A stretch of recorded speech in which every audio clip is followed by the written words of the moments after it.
It was a cold evening in November, the kind where the chill starts to creep into your bones the moment you step outside. I threw on my jacket, zipped it up tight, and started jogging toward the nearby Walmart. All I needed were a pair of earpods and a couple of cold drinks for dinner.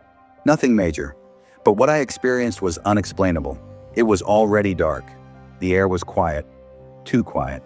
The kind of quiet that makes you feel like something's off, even if you can't explain why. As I neared the store, I stopped for a second. The parking lot was empty. Totally, eerily empty. Except for one car. A single, dark vehicle parked at a crooked angle under one of the flickering lights. It just sat there, like it had been waiting.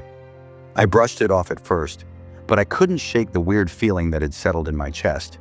And then, the clouds cracked open with a deep, angry rumble, and I nearly jumped out of my skin. The combination of the darkness, the silence, that lone car, and the thunder rolling across the sky.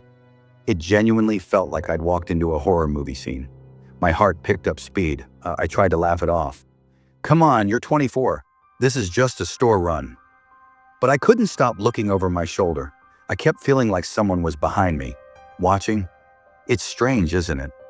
How even grown adults can feel that deep, irrational fear when the atmosphere turns just a little too quiet, a little too unnatural. I finally reached the main entrance, and just as I was about to go in, another bang of thunder. It felt like the sky itself was screaming. My body flinched without my permission. My chest felt tight. The moment those automatic doors opened and the bright lights of Walmart wrapped around me, I swear I could breathe again. That fluorescent buzz never sounded so comforting. I grabbed what I needed, the earpods, 2 cold drinks, and headed to the checkout. My hands were still trembling a bit. I was trying to act normal, but something about the whole night just wasn't letting me settle down. As I stepped back outside, the cold hit harder. I realized I wasn't in the right state of mind to walk home. My heart was racing, my stomach felt weird, and my nerves were shot. So I pulled out my phone and ordered a taxi. I waited outside, shifting from foot to foot, watching my breath fog in the air. And then I saw it. That same car. The one from earlier. It started moving, slowly, rolling forward, straight toward me. My mouth went dry. It pulled up beside me, the window rolling down with that mechanical hum that felt way too slow. A man leaned out. He was smiling. Not the kind of smile you want to see. "Welcome, sir," he said in a voice that was too smooth to trust. "I bet you're feeling cold. Come on, sit inside." Then he laughed. It was low, a little too loud, like he was laughing at something I didn't understand yet. That was it. My body gave up. Everything went black. When I opened my eyes, I was back inside Walmart. My best friend was holding me up, his face full of concern. "Dude, you okay? You just collapsed outside," he said. I can't even describe the relief I felt in that moment.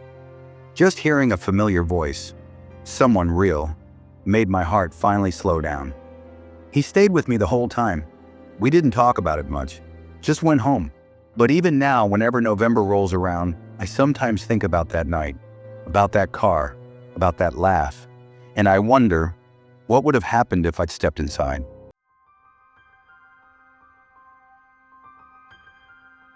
Back when I was around 18, I went to Walmart to buy some plywood. I'd been watching YouTube videos about building houses from scratch, and something about it fascinated me. I figured, why not try it myself?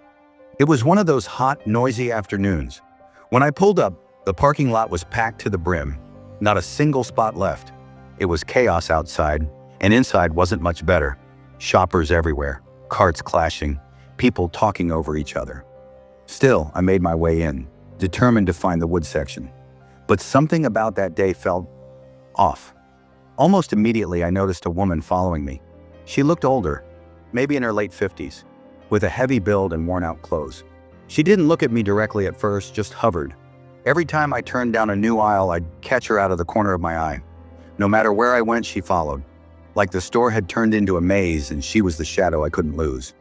I started to feel irritated, but more than that, I felt anxious. The kind of anxious that settles into your skin and doesn't let go. I tried to shake it off. Maybe I'm overthinking, I told myself. Still, I stopped by the freezer section to grab a juice, hoping the cold drink might calm me down. And that's when it got worse. As I turned around, the aisle behind me was completely empty. No shoppers, no noise, just her. The same woman. She stood still, clutching a basket. Her eyes were wide open, too wide, frozen in place. It felt like she hadn't blinked in minutes. And her face, her mascara was smeared all over her cheeks like she'd been crying for hours, or maybe rubbing her face with dirty hands. It looked more like war paint than makeup. I'd never felt that kind of discomfort before. My body screamed at me to run, but my mind was stuck. I still needed the plywood. Trying to stay calm, I turned and started walking toward the wood section. But then, the lights above started flickering. Fast, like something out of a horror movie. Buzzing, flashing, cold. And then, her basket dropped. She didn't flinch. She didn't pick it up. Instead, her arms went completely straight, stiff at her sides, and her eyes locked onto mine. She tilted her head forward, but kept staring directly at me. And then she screamed. A shrill, blood-curdling wail that echoed through the entire store. She was screaming at me, like she saw something in me no one else did. Her voice bounced off the shelves and walls, and I could feel every vibration in my chest. My heart was racing so fast I thought it might explode. My legs were shaking. Even when I finally made it home, they were still shaking. Security showed up almost instantly. 2 guards rushed over and started escorting her out of the store, but she never stopped looking at me. Even as they dragged her away, her eyes never blinked. They never moved, just locked right onto me. I stood there frozen, gripping the juice in my hand like it was the only thing keeping me grounded. Later, one of the employees came over to check on me. I must have looked pale. I asked what had happened, and he told me she had some kind of mental health issue. That this kind of episode wasn't new. Apparently, it had happened before. I nodded, trying to take it all in. I paid for the juice and left. Never bought the plywood. Even now, years later, I can still see those wide eyes. Still hear that scream. And every time I step into a Walmart, I remember aisle 14.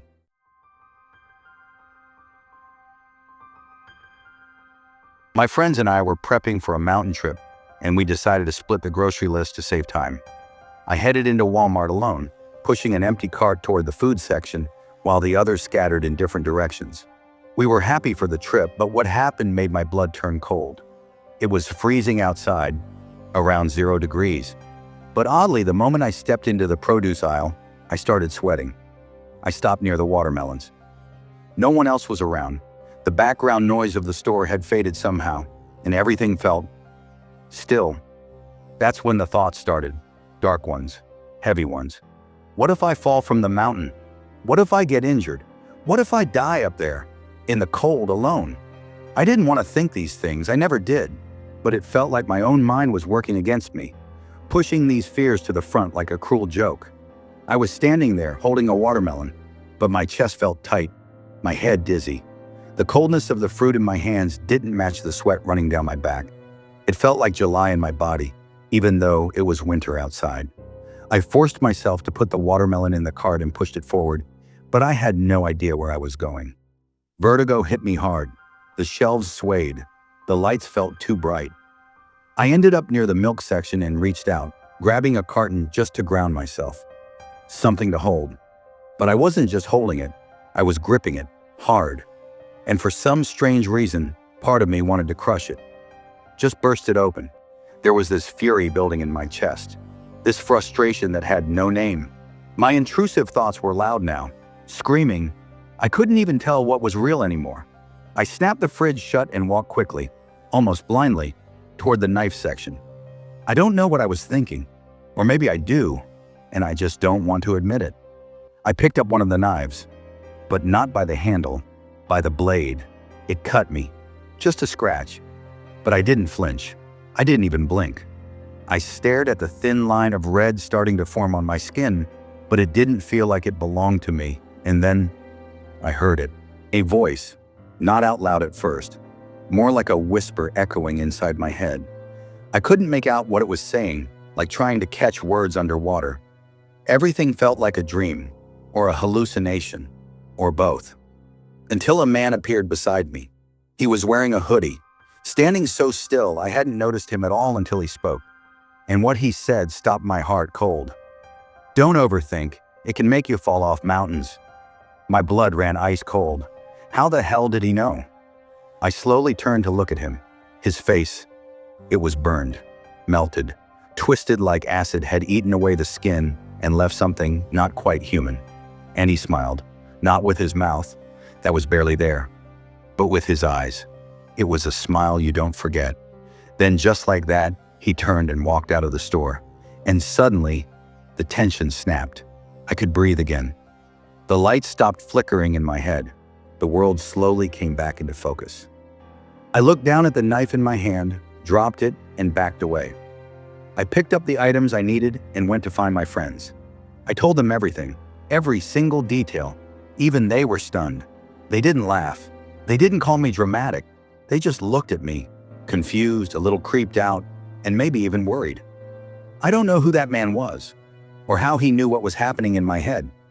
But one thing's for sure, that trip to Walmart was the strangest, most unsettling experience of my life.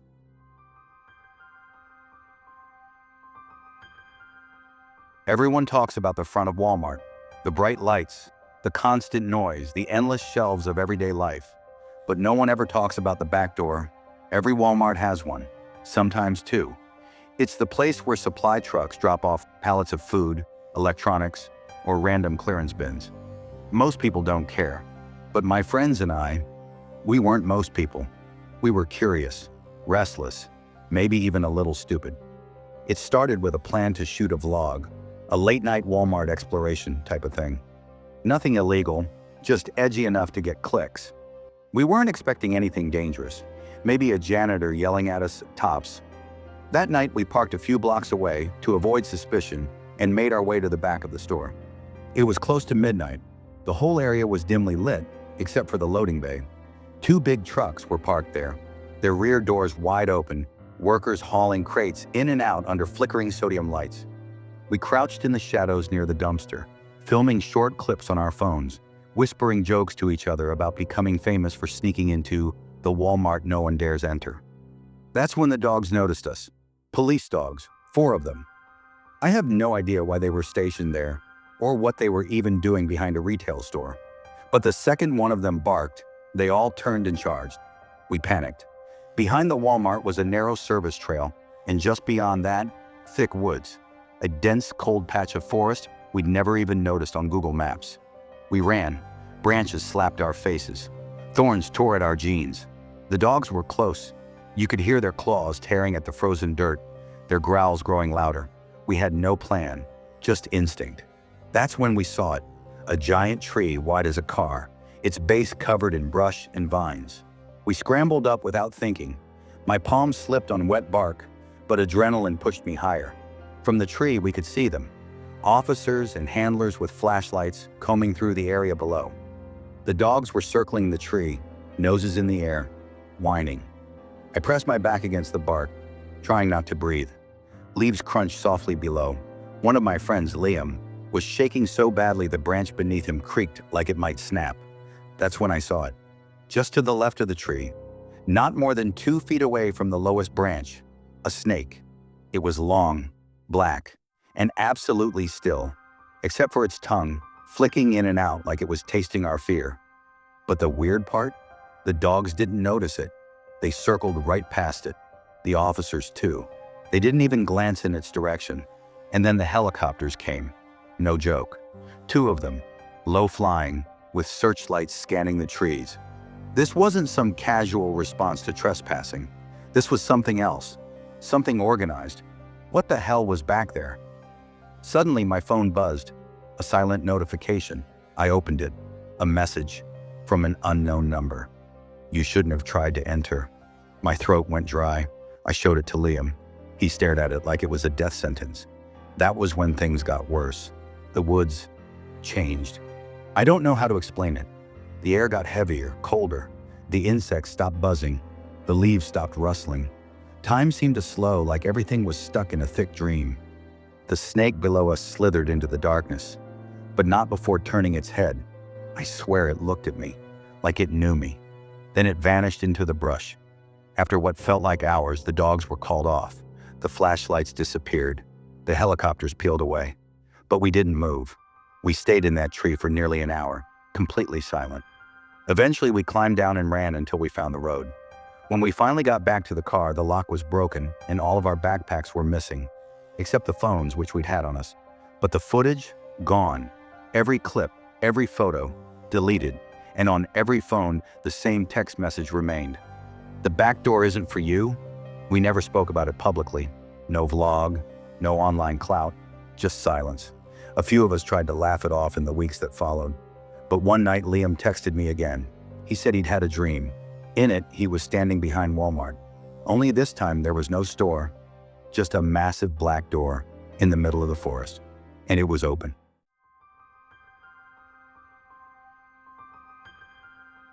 It started like any normal day.